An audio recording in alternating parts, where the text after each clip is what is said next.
Something that's important to know about traveling to Greece is that bigger isn't better. A big nice hotel is great. You might be familiar with the services that you get, but an Airbnb run by a small family is probably like the better way to go. We have saved a lot of money just by doing that. Another key thing I think would be, your restaurants of choice.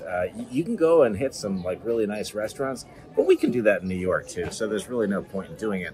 What we found is that, eating at small tavernas, little family-run businesses, you get the best food, best service, and it's really a way to soak up the culture in a nice way. Right now, we are at a place called Psaras. Oh, there's Joanne. I'll get the name of the store up there.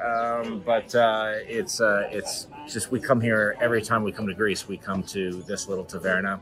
It's located kind of like halfway between where the Acropolis is and where the main streets of the Plaka are. So, we passed by a couple of other tavernas that were totally full of people, and this one always has a table or two open. The food's always great.